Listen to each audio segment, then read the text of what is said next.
From there, fires the trail arm from bent to straight like we talk a lot about perfectly. And that's where the speed is really key. Basically just going to bring it straight down on the club, get my thumb more on like the trail side of the grip like this. The best way to make this again efficient and make sure you're on time with this like shot clock idea is you have to practice it. You can practice this at home without hitting a golf ball. Compact club. Just understand, like going through your process, like what are your checkpoints? Like what are the variables we're thinking about? When you walk up to your shot, the first thing you should really think about is is close. I understand that the golf swing is 90% hands and arms. It used to be, like back in the 20s and 30s with Harry Vardon and Henry Cotton and all these guys, they were saying that it was 90% hands and arms. Where did that get lost? Like, why? Why did we lose that? How's it going, everybody? Welcome back to the Cause and Effect podcast, where we introduce the cause and effect relationships that exist in golf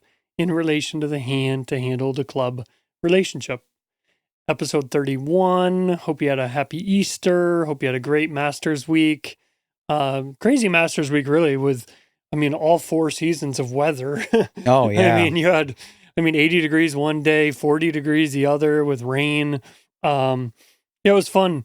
I was sick, which was unfortunate, but it was also fortunate because I got to sit on my butt and watch the Masters. Yeah, and right. Couldn't really do much other than watch golf. But man, it was just, even in the bad conditions, the guy that played the best in the bad conditions was Rahm. Yeah, definitely. So he earned it. It's not like he just played good on like the last day and got lucky with weather. It's like, no, he played in the worst weather and still played better than everybody. So kudos to Jon Rahm. He's just on fire right now.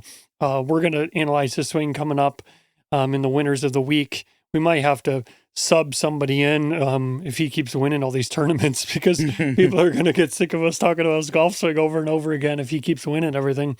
And we have a little putting segment at the end. Yeah, absolutely. Yeah, we're going to talk about, we got an exciting episode. We're going to talk about Jon Rahm, how he generates so much speed with such a compact swing. Mm-hmm. Other golfers that have similar kind of characteristics of a compact swing and hit the ball very far. Mm-hmm. So everybody thinks like, oh, you got to swing the club back very far and get 120 degrees of shoulder turn. And Jonathan's going to really talk to us about how much shoulder turn Jon Rahm gets and how he still hits the ball very far. And granted, he is a big dude, but so we got all that. We're going to talk about slow play is a very hot topic right now with the guys with Cantlay and his group, and Victor Hovland was having to deal with Cantlay in that group, and you could tell he was just like, come on, dude. Right. Like, there was a time on 13 where he was hitting, he was chipping on the side of the green as Cantlay was still walking up. And that's always like in competition, that's like send a message like, come on, dude. Right. Like, this is like ridiculous. Right. And Rahm and Brooks were having to wait all the time, and yeah, it's just slow play is annoying, and nobody likes some slow golfers. So we're going to talk about some things that we recommend to our students to speed them up. That they can work on the range and things like that. Yeah. And then just some basic things you can think about on the course. Yep. We're going to give you some drills if you swing starts going off the rails. And then, just to start it off, great Masters week again. We love watching Rahm play on Sunday. I wish Brooks would have gave him a little more of a fight. I don't know. Brooks maybe just looked a little rusty, like he hadn't really been under the gun in a while. Right. Yeah. And I was hoping for a little more of if it was a boxing match, Brooks took a lot of haymakers and Rahm didn't get touched. 4-putting the first hole of the tournament. 4-putted the first hole Crazy. of the Masters and still ended up winning it.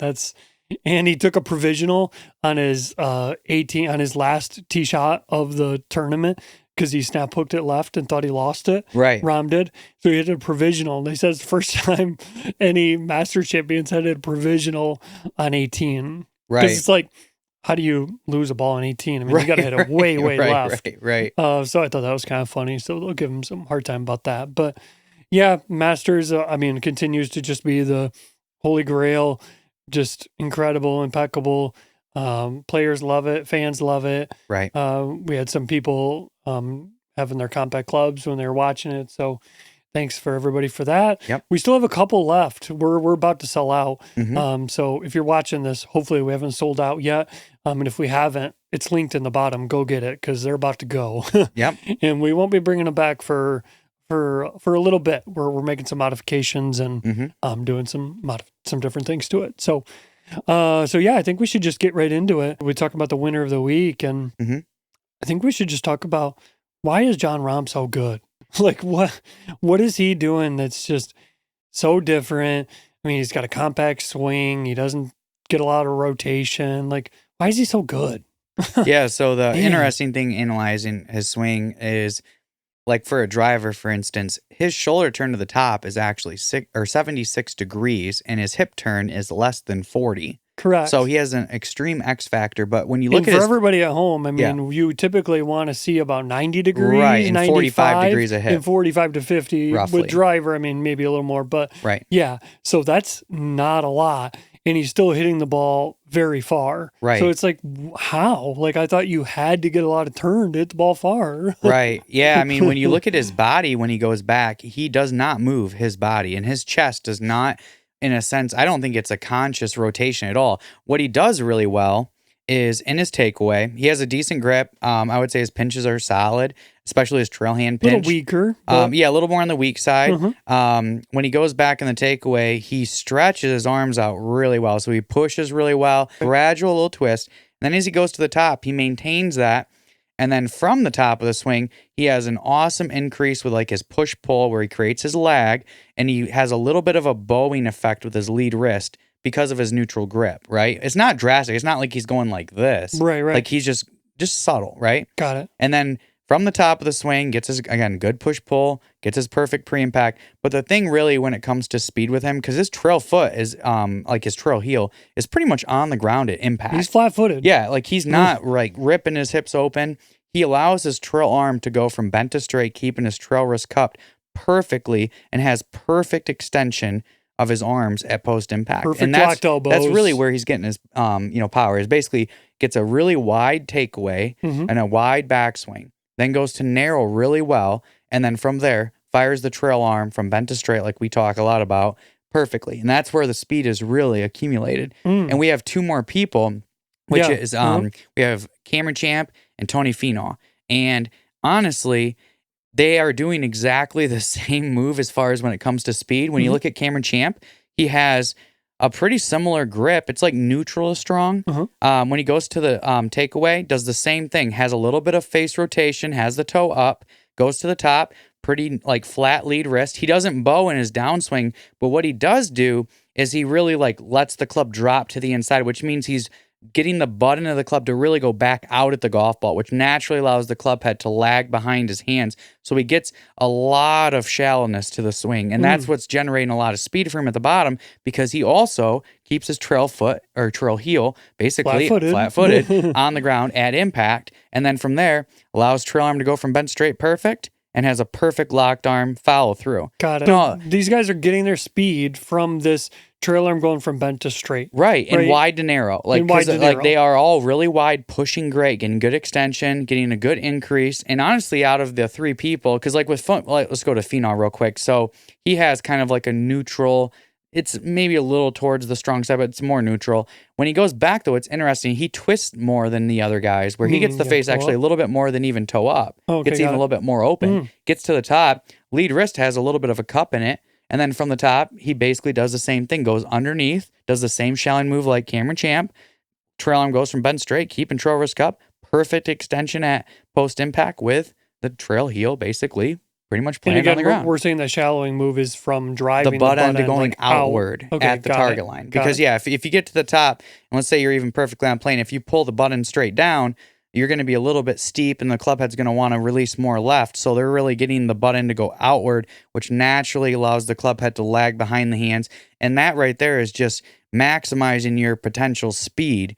And so when you look at the three different guys we just talked about, Cameron Champ's the smallest one, but he also hits it about the same as the three. Like they're all in the same category. Yeah, even further, right. Yeah. So it's like they're all in the same categories, but they're all accumulating speed in the same general way, which is wide to narrow properly and trail arm going from bent to straight perfectly. So wide keeping to the trail wrist narrow. cup. You keep saying that. Yeah. So what is wide to narrow? If you're watching or you're listening and you're like, wide to narrow, like what does that mean? Like what's a simple way to describe wide to narrow to somebody that doesn't know what that means? Wide means like when we talk about wide, we mean it's the width of your arc. And what width of arc is how much the handle of the club is basically working laterally in the backswing and in the follow through. So we've talked about in the takeaway getting the butt end of the club 5 inches outside the trail foot when the shaft is parallel to the ground in your toe line. And that's where you're establishing your width. From there, you keep pushing to maintain your width. And then you keep pushing back to pre-impact, you keep pushing through impact to post-impact. Yes. So that's so push pressure is controlling the width. Got it. Okay?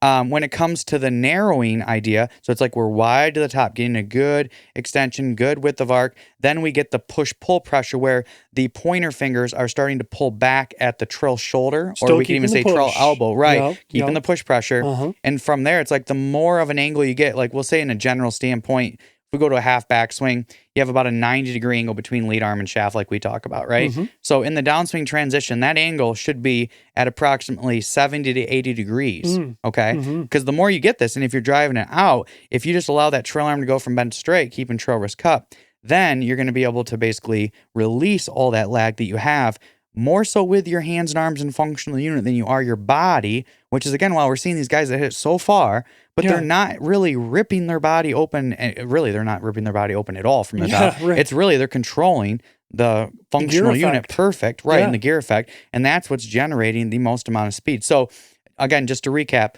wide in the backswing with proper push pressure, proper increase with pull pressure towards trail shoulder, or almost, again, for the average golfer, even using like your trail elbow, a little flatter is helpful if you're someone that comes over the top, just to help you get a little bit more inside, and then allow that trail arm to go from bent to straight. So you go from, like in the takeaway, or to the backswing, we'll say, it's wide, narrow in the downswing. So it's like if you had a circle, the backswing loop or like circle is wide.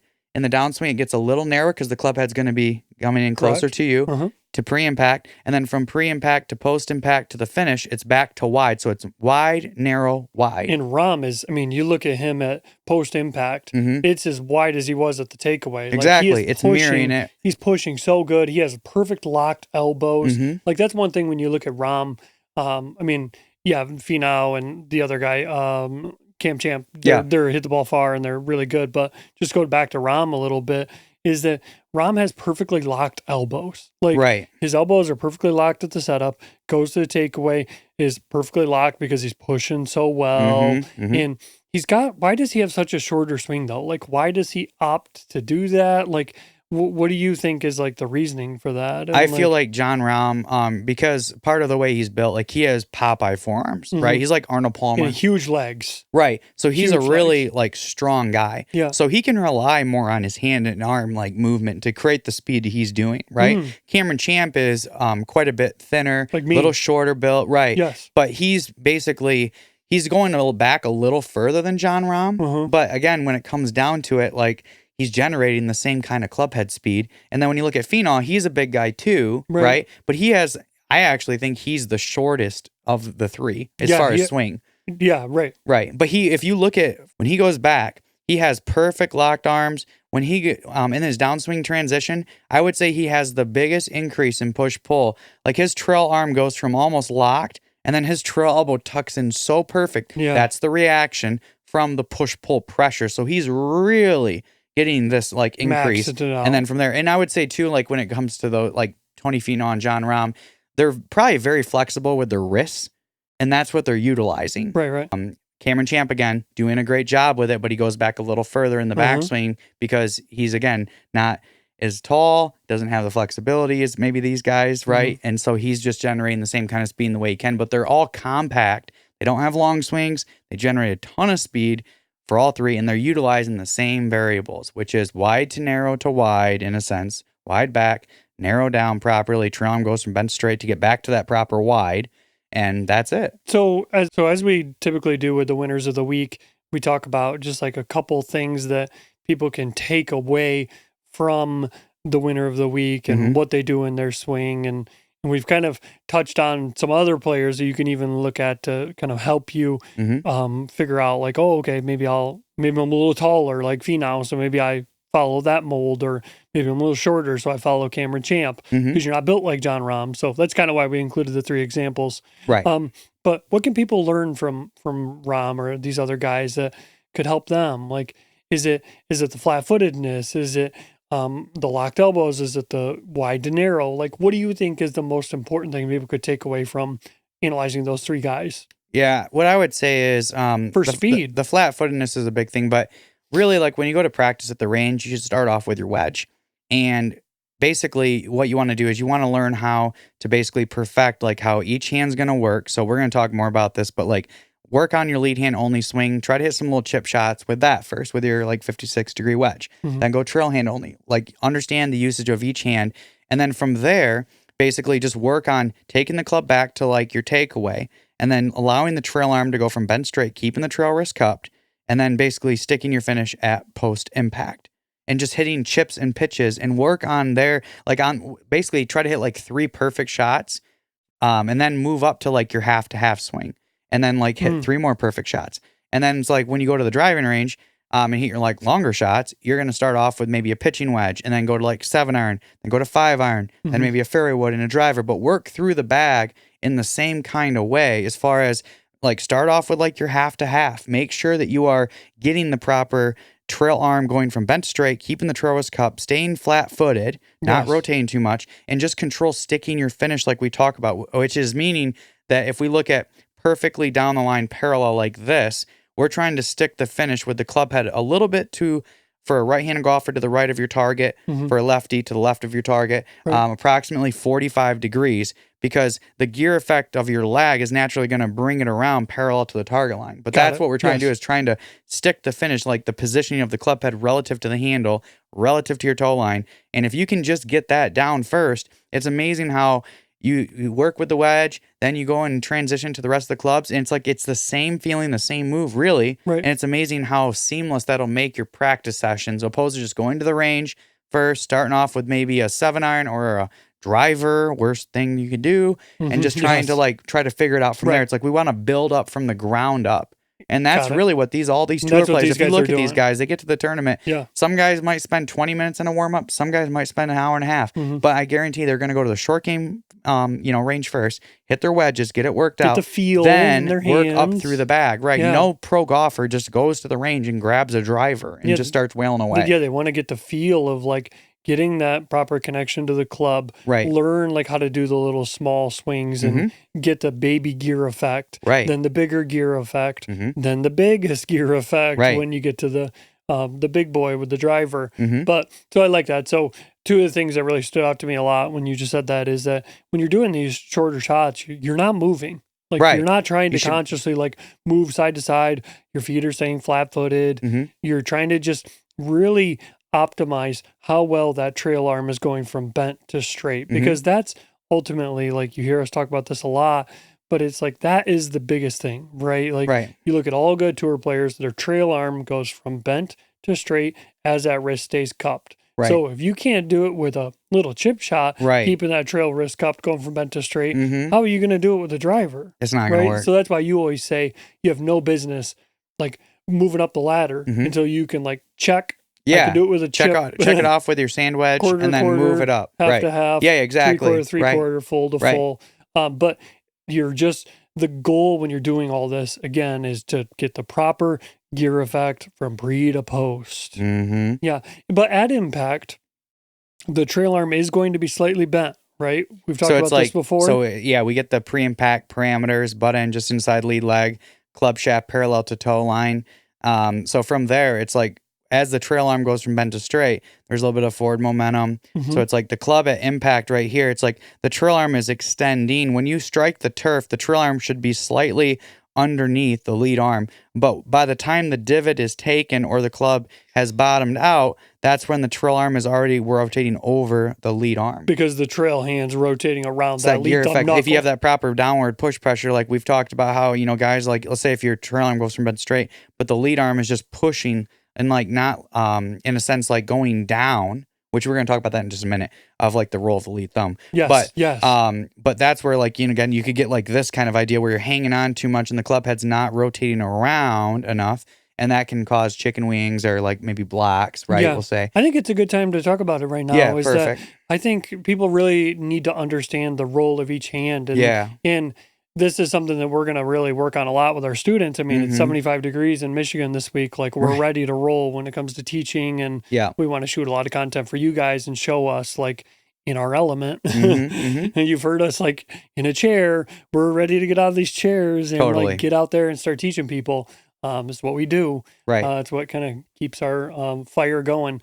So the big thing that really we're going to get people to understand that maybe we haven't seen in a while is just educating them on, hey, like, you have to get your lead hand doing what it's supposed to be doing properly, and then trail hand doing what it's supposed to be doing properly, Right. then join them together. And sometimes we might even do it without the club, then introduce, maybe we might even have a compact club on the range, which we're gonna, because it's just going to be our little progression that we're going to have everybody go through, not just you guys, all of our students too, but that's how we're going to go about it. And so when we talk about that trail arm going from bent to straight, keeping the cup, if you think about how that trail palm is pushing, that actually almost will do the straightening of the trail arm for you. Right. So we're going to talk a lot about the hands now. Jonathan's just going to walk us through the role of each hand, and we're going to get a little in depth maybe with it, with how the thumb's working, but boy, is this the pivot point of how the trail hand's working and how the club's working around the handle.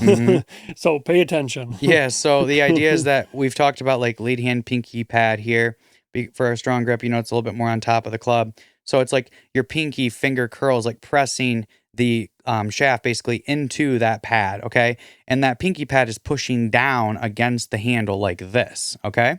So from there, we have that. So we have like the butt end support with the pinky pad. The thumb of the lead hand is basically going to stay pointing down, and it's going to have a gradual and it's like a subtle and gradual increase of clockwise rotation. So it's like letting the toe work back of the heel like this, so that when we come through, if you keep pushing down with the lead hand pinky pad and basically use the fingerprint of lead thumb to push back, you can hit lead hand only shots. And it's very important that you should be able to do this. Like, start off just trying to hit the ball like 10 feet and just try to get the contact point right. Because what you'll probably realize is that the first few, you'll probably hit them thin. You're not going to bottom out properly. But it's because you're not realizing that you have to maintain these two pressure points and get this left thumb to really, or the lead thumb to really work properly with once it rotates back, push with the pinky pad and the thumb down the line, and the face will feel like it's probably slightly open, and it should be. Once you strike the ground, it'll square up if you're pushing, and just keep pushing as you go through. It's your mini catapult. That's it. So when we talk about like starting the backswing, it actually starts with the lead hand. It doesn't start with the trail hand. Got it. So when we talk about trail hand only, so once the idea would be is try to hit like 3 chips in a row, solid contact, get the spin good with the lead hand, then go to trail hand. And when you go with trail hand, it's important that you set the handle forward. And the same with the lead hand too. You should have a little bit of shaft lean. It just kind of helps you with the forward momentum that you're going to push with, opposed to being neutral with the handle and the club head. But especially with the trail hand, it's helpful to really pin the trail elbow in front of chest, get a lot of shaft lean. Same thing. We're going to have basically, like, think about your, like, we have our trail palm, okay? That's pushing against the side of the lead thumb knuckle, technically. But without the lead hand, you're just pushing against the side of the handle. And then if you think about your pinch of your trail thumb, you can use the same idea with how your lead thumb works. So we're going to keep the palm pushing down like this a little bit. The trail thumb is going to stay pointing down as it gets a little bit of clockwise rotation, incremental and gradual, twist back. And then from there, you're going to drive the trail palm, keeping the trail index finger bent back, and allow the trail arm to go from bent straight, driving like your trail wrist right here. So you get that perfect full extension. And you'll find that it's actually easier to hit a trail hand only shot than it is a lead hand only shot. Yes. Because this is used to pushing more so, or it's just more natural, we'll say. How bent do you want that there to get that trail arm at the takeaway? Like you're at right here. So when you go to this position, go here again. So if it's pinned in, set up like this, it's already tucked in. So when you go back, it's going to extend like just a little bit. Okay. So it's barely bent, like maybe 10 degrees. Okay. And then when you come through, like by the time you're hitting the golf ball, it's almost straight. Yes. Got it. Right. And it's going to be straight once you actually hit the golf ball. And make the divot. Correct. Like we're saying. Got it. So then you basically take 3 shots, hit them perfect with the trail hand.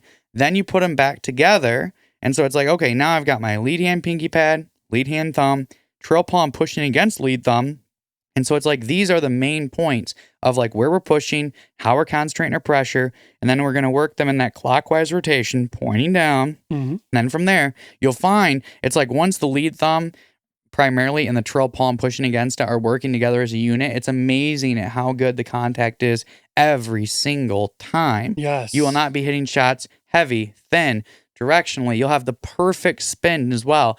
So this lead hand and trail hand only idea kind of stems into the idea of our next thing, which is our preset and the takeaway move, So right? this is basically taking everything that we just did with the lead hand only, trail hand only, and you trained that, and you feel like you've got a good understanding of it, but you're something like goes wrong on the course, and it's like, oh gosh, like it's going off the rails. It's like, no, like do these little drills that are going to actually help us get back to where we need to be with the swing, and Jonathan's going to walk you through just a couple, just basic drills that you can do, and they'll get you back on the rails. And some of them might be in swing, some of them might be pre-swing, but boy, will they get you like back to like where you need to be in your mind, and body and swing. For sure.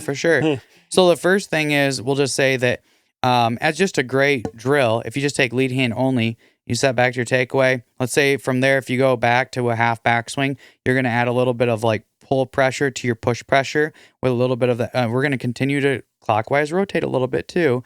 And then from there, just bring it back to pre-impact, butt in at the inside of lead leg, pointer fingers and thumb down, and then around the lead hand, and then like pulling back up. So just sit there, and you can just brush the grass like this, just to help you make sure that this lead arm is supporting its pivot point. So then the trail hand can work around, and then you maybe take a couple with the trail hand and do the same thing. And then you put them back together, and it's like, oh, okay, now I'm feeling it good. Got it. Yeah. So feel the weight of the club head. Feel that. Feel it releasing. You don't even actually have to get the ground for you to feel. Like you make air swings and actually feel the momentum of the club head catapulting down and working around. If you're holding off too much or whatever, or you're turning too much, even in your practice swing, you're not going to feel that. So that's a red a bonus flag too. If you have a lag shot in your bag, grab that and do this drill, because it'll really, really help you feel. Oh yeah, and that's the best. I mean, the lag shot, we've talked about this in the last episode. It's just the best tool for you to just add a little bit of weight to this kind of lead hand only, and because it'll get that club and that momentum, and you'll really be able to feel that. We're saying feel the weight of the club. You really feel the weight of the club with the lag shot. For sure. So yeah, go check that out. We got a link in the bio too. Yes. Yeah. So next thing is, so back to the preset drill. Love that drill though. I love that. Yeah. Yeah, I do that all the time. Yeah, it's a great one. I mean, it's just like you should be, if you're going to do some type of swinging, there should be emphasis to it and a purpose, and trying to help you make sure that you're doing what you need to, because this is what it comes down to. Yeah, you're big on that. Like you tell your people like, why are you making practice swings that don't even make sense? Yeah, like what are you doing? You're swinging? Like I always would ask people, like, are you just swinging to swing? And they're like, I don't even know. They don't even really know. Yeah, it's like, oh, I just like saw somebody I saw like Jordan Spieth doing this or something. It's like, what? Or even so, they just feel like they have to swing just to make it look like they're like doing what normal golfers like, do. Oh, but I'm it's a normal like, golfer. but there needs to always be purpose to everything that we do. Right. Yes. So here's a good one. So when it comes to the preset drill, one thing I wanted to show was if you take the club and put it parallel to the ground like this, which would basically be our takeaway position. Okay. What's this drill? So this is basically going to be of how to basically grip the club with your lead hand only, and then your trail hand only, and then together from the preset position, not stretched back. We'll talk about that in a minute. And but preset is preset where it's actually going to be at the takeaway. With how the handle and the club head are parallel to our toe line. Yes. Okay. Love it. Good. Yes. And we have a good piece of content coming on this, by the way. So if you really like what we say here with the preset drill, we got a full video coming that we shot already, and I've already edited it, so it's coming soon. Because we do talk about like holding the club vertical when we grip it, and it's great. That is like honestly like that's the base foundation of what we want. But this is just a good way for those that are really trying to like fix their takeaway. If you're someone that's steep or slicing, just a great way to learn how to grip the club. So I'm gonna hold the club with my trail hand like this while I put my lead hand on. So it's basically like, if I take my fingers and I have them, like we'll say fingers up, palm facing at the camera like this, I have my pinch here. I'm basically just going to bring it straight down on the club, get my thumb more on like the trail side of the grip like this. So when I bring it on, it's not like I'm putting it neutral down the club like that. I'm bringing it over a little bit so you can see from my standpoint of where my pinky pad is, it's on the top side of the club more like this, opposed to it being more like flat against the side of the handle like that. So it's like if you had like laser beams shooting out of your pads, it'd be shooting like away from your chest here. So this would be the perfect lead hand grip. Now from here, if I just take the butt end of the club, stretch it 5 inches outside my trail foot in my takeaway, I have the perfect takeaway position for my lead wrist. And we just talked about the lead thumb, how it needs to point down, a little clockwise rotation to get to here. Well, technically, doing it this way when we grip the club, you're already doing that. All you have to do now is just push straight back until you get 5 inches outside trail foot. And you're pushing that with on the butt end of the club here with the pinky pad? Of course. Nice. Right. Love it. Right. Love it. You're already getting the clockwise rotation of the thumb out of the way, though, basically. Nice. I right. like it. So with the lead hand, I'm just going to hold the club like this with a proper lead hand grip. With the trail hand, same thing. So if like trail hand starts vertical, I'm going to go palm to the sky like this and bring on. So I want to take trail palm and connect it to my lead hand thumb knuckle like this. So it's like underneath. So I get the club here. It's like trail palm. I interlock. You can overlap. You can baseball. It doesn't matter. But this connection point here is the key to solidifying the unification of like your hands to the handle. And then from there, I'm going to get my pinch. So it's like if I have the club, again, parallel, I have my grip now perfect. All I have to do from here is allow my trail arm to basically go from bent because it's already pinned in, right? Yes. From the clockwise rotation. And if I just get the button stretched out 5 inches outside my trail leg, look at that. Perfect locked elbows, That's perfect so face key. relationship. It's just making your life easier. And the next benefit is from the top of your backswing. It's almost a similar angle too, by the way, just a little bit of pull added and a little bit of extra clockwise rotation. But it's more about just getting the button now, like to the inside of the lead leg, like driving the button of the club down out towards the target line from the top, right? So that when we get to the inside part of the lead leg with the button, the club head is properly in line with the handle, parallel to toe line.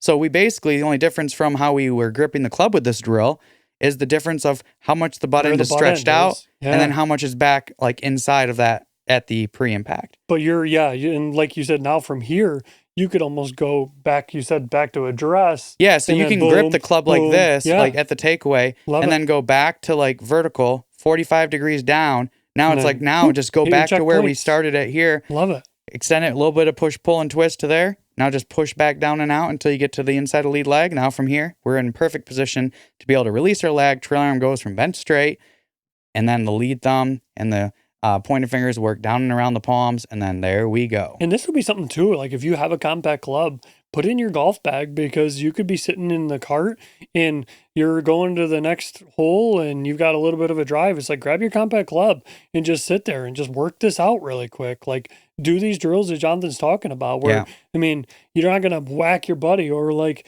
hit your golf cart or something like that. It's like, no, it's right here. I mean, you can do this stuff in your car, on the way to golf. Like these are just basic drills that you could do. And the compact club obviously just makes this way easier. I mean, Jonathan would be, I'd be knocked out by now if he had a full club. I mean, for sure. He's skimming me with the compact club.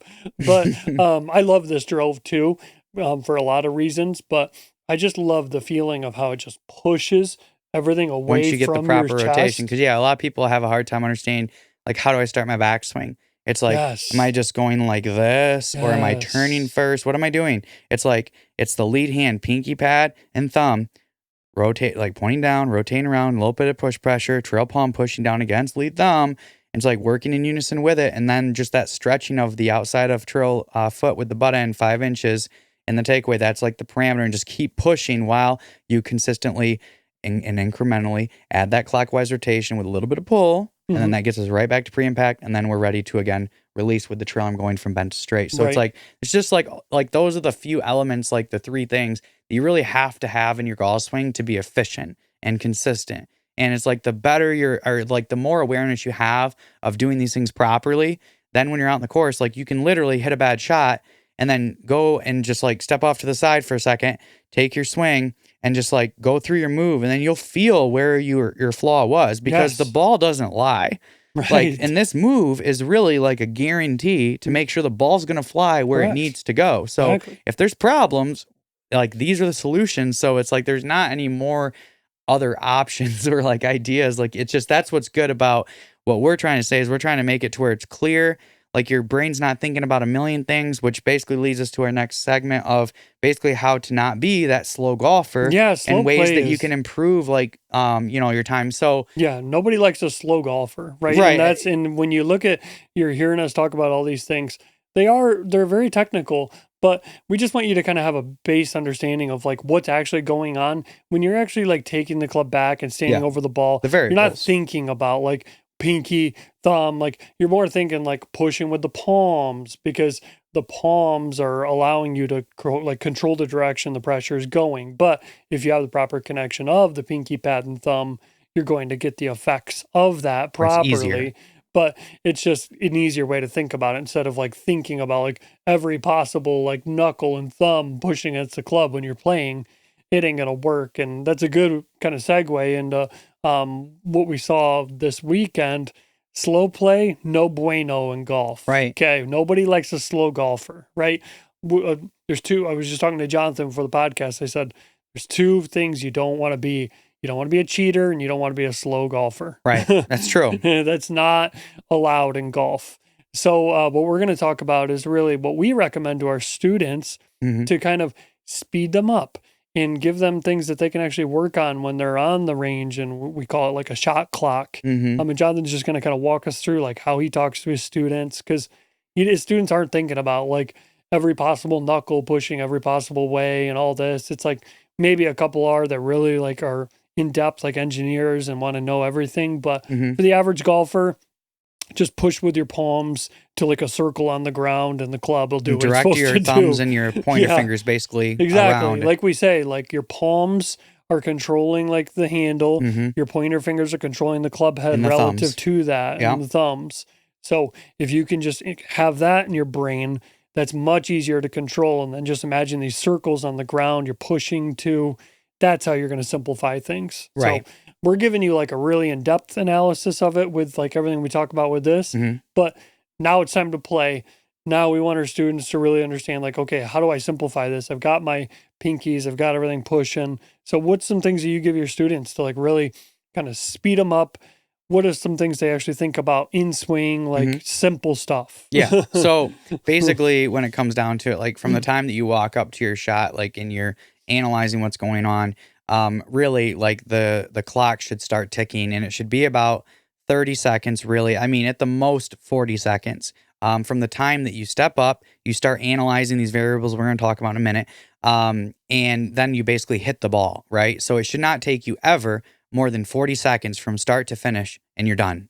Because so what you should do is for practice on your phone, just on like a stopwatch or whatever, just hit like the 40-second mark and just like see if you can go through these variables I'm going to tell you and do it in that time. Because if you realize that you're at like a minute or a minute 15 seconds, I mean, if you're hitting roughly 60, 70, or 80 shots in a round and you're adding all these seconds on, it's like you're by the end of the round, it's a half hour and of you're wasted stressed, time. your partners are stressed. Right. They're like, come on, dude, pick up the pace. Right. Because a lot of people, the reason they're slow is because either A, they're not practicing effectively and they don't have the trust built to what they're doing with their process. So they're taking too many swings.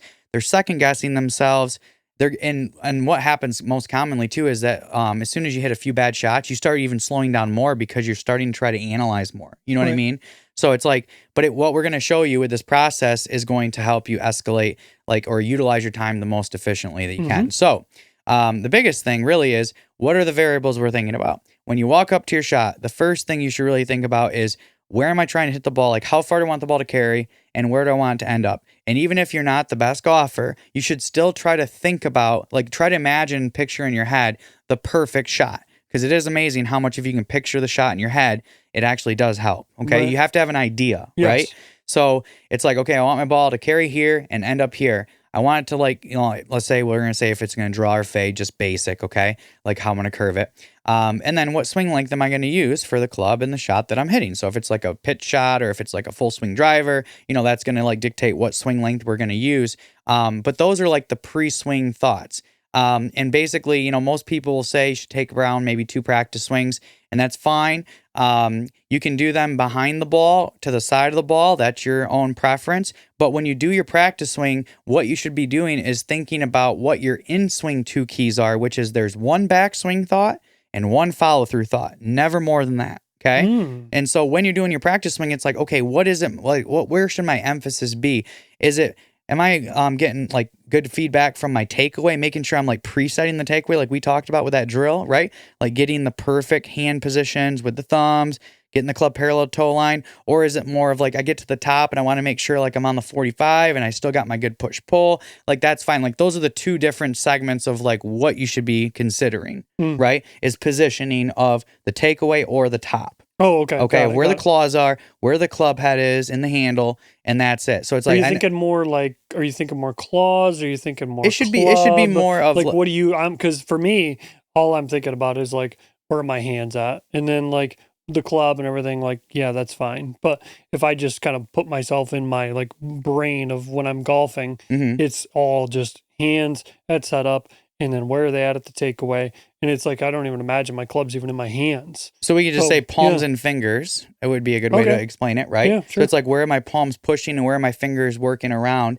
Because if I want to go to the top, right, let's just say, I Pointer want to make fingers sure that my up. palms are pushing out, and I want to make sure that like my pointer fingers and my thumbs are properly like levered and twisted back. And Right. it's like once I get that checkpoint, the next thought should be directed around how you're sticking your finish at post impact, like where the handle and the club head need to be, where your palms and fingers and thumbs basically are like pointing. So it's all again like palms and fingers relative to handle and club head, right? Yes. So again, if you're more of like a visual person, you're just like, oh, I just need to make sure my club is here. That's fine, but just ensure that your hands are doing that, like understand that they are in control, though. Yeah, right? they are. So really, realistically, most people will probably again navigate to the idea of the palms, the pointer fingers, and the thumbs of where they're directing because it really is like the root key.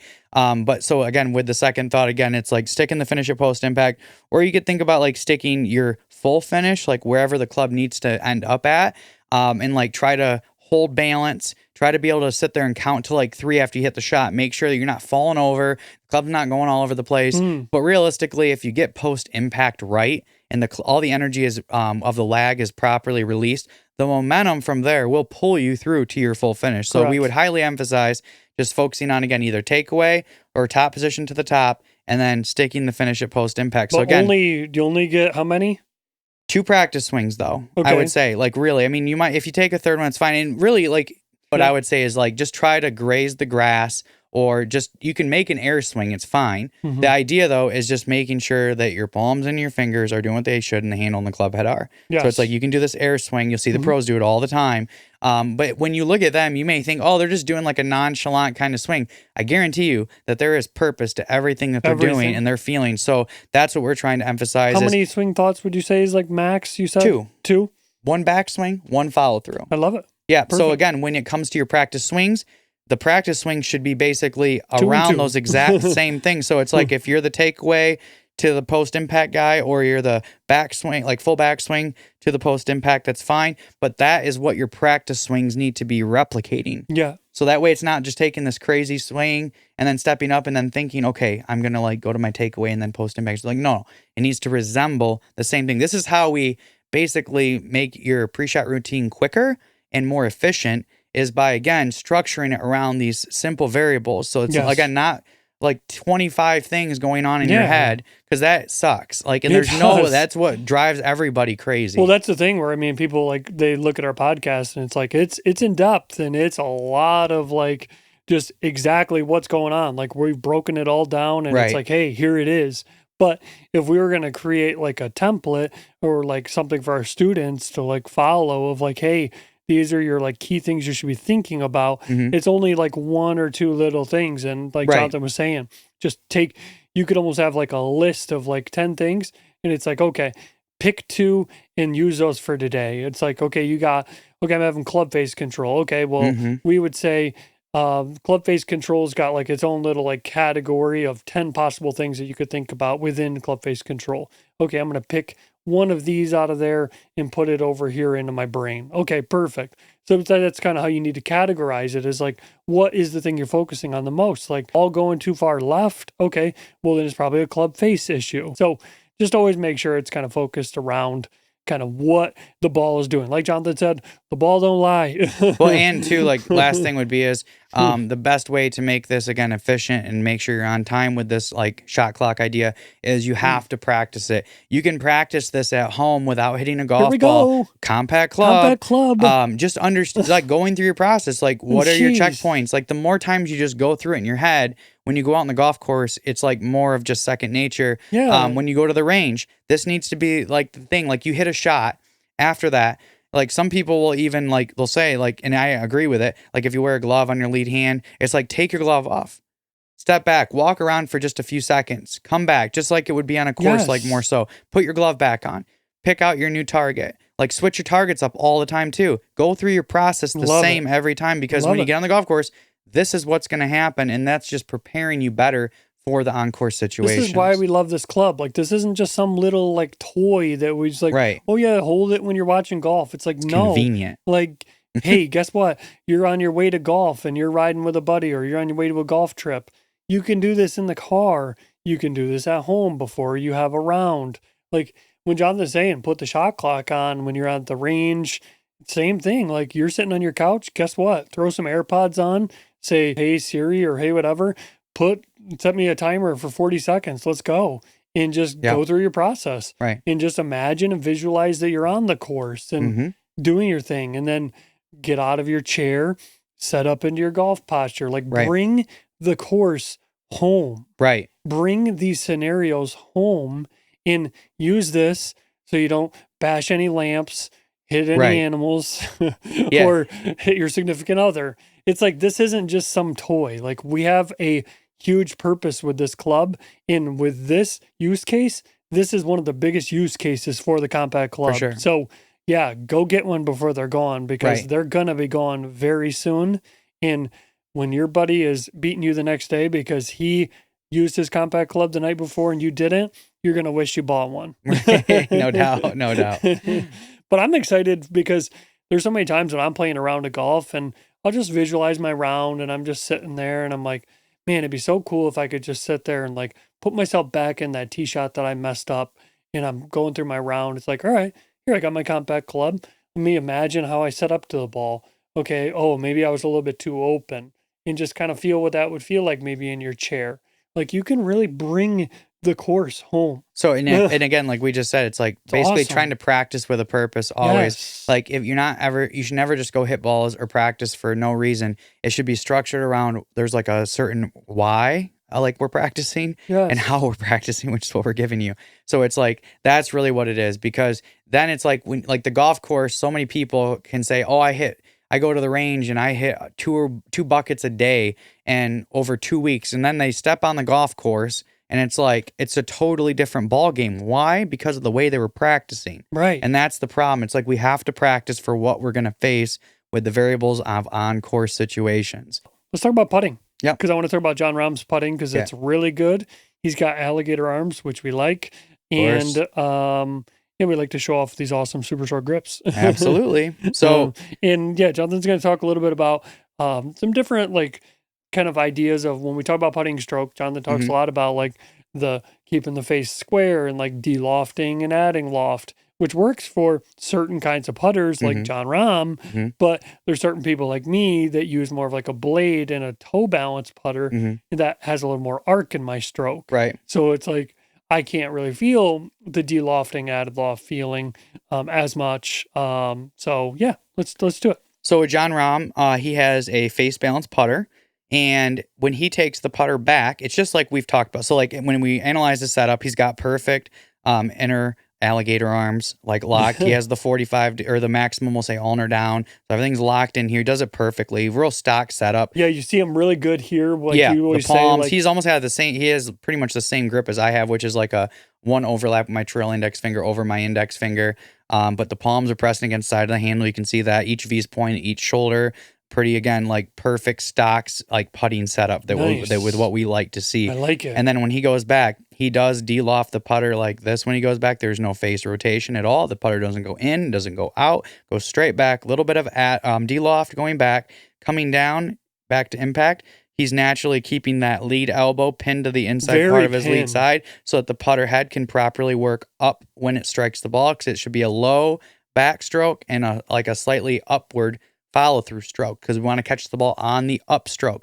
We don't want to be hitting down on the putt, de-lofting. The ball will skid off the face, right? Yeah. And if we bottom out too far behind the ball and try to like flick our fingers up at it, then it's going to be bouncing when you hit it. So it just eschews that perfect roll. Yeah. But he does just do a really good job, right? Yeah. But it's stable, and so like what Ethan was just saying about like the different putter head styles. So Jon Rahm, again, uses the face balance, which I'm an advocate for. I mean, not saying I'm against the blade in any way, because shout out to Jax. He actually has a Scotty Cameron blade putter, but he actually does the D-loft and the added loft, and it actually works great. Yeah. But I would say in general, Yeah. the toe should be kind of rotating back just ever so slightly. It should. Here's what I would say. Rahm though. has a little bit of quicker tempo though. Like we say like kind of slow. He has a shorter kind of quick. pop stroke. Yeah, like a Brant Snedeker kind of. Right. And in my opinion, the one thing I would say is that I am more of a fan of trying to get like a tempo established. Like if you think about, if you're going to take the putter back like 1 foot to 1 foot, it should be like 1, 1. It shouldn't be like 1, 1.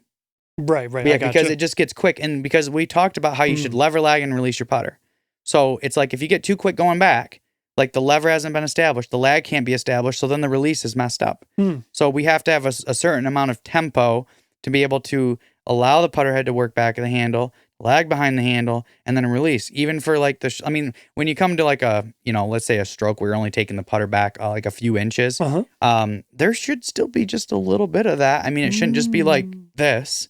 Okay, because every now and then you might have a few misses, right? Okay, start getting a windy day. It's like, right. Whoa. Well, and then that's another thing is that honestly, that's why I was saying that like I'm a fan more of face balance putters, because with blade putters, especially on shorter putts, if you're having to think about like the face working, like, and let's say this, it's not, when we talk about like a toe balance putter, we're not physically just twisting the face open. Absolutely not. No, we want minimal face rotation no matter what. It's allowing the putter head to basically just work a little inside, which naturally will open up the toe of the heel like this. And then when it comes back, the toe is squaring. The arc is still the same low to high. That doesn't change. But you have to time the toe squaring up to the heel. So it's just really another variable.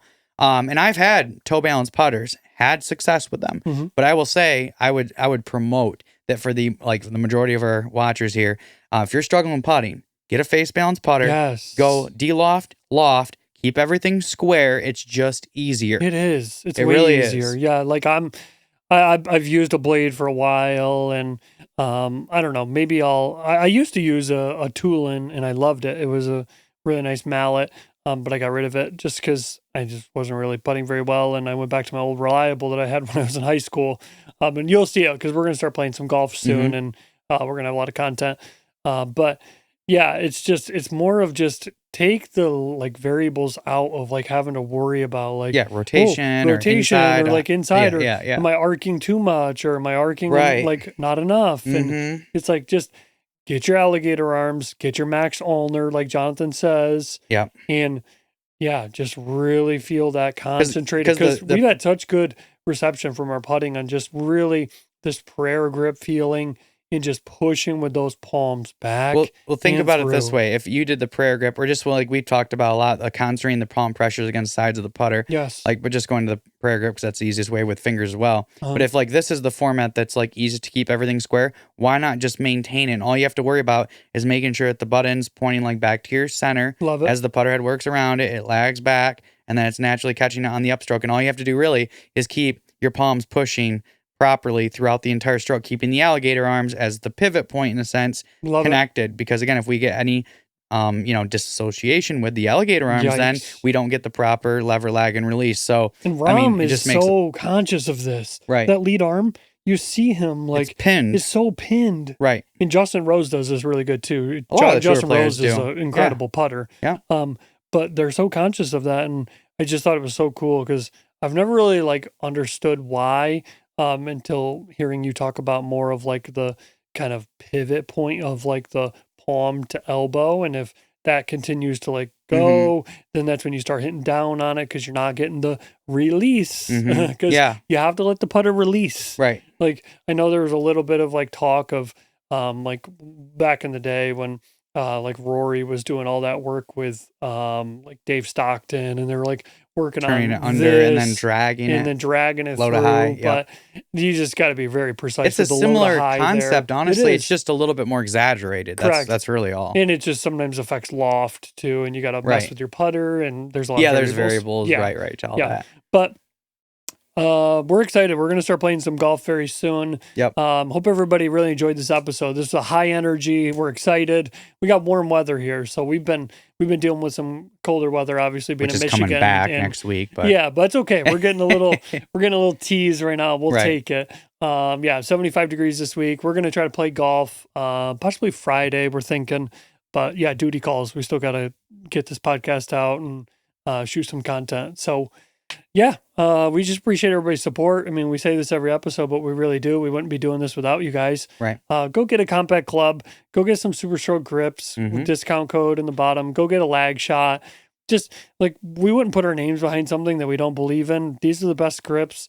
The Lagshot's one of the best training aids on the market right now. for sure. And this compact club is one of the best things you could do for your golf game right now. So, Mhm. yeah, take care of yourself this golf season. It's going to be fun. If you're in the north and you're excited because you're finally out on a golf course, we're right there with you. Right. So thanks for watching. Thanks for listening. And we'll see everybody next week.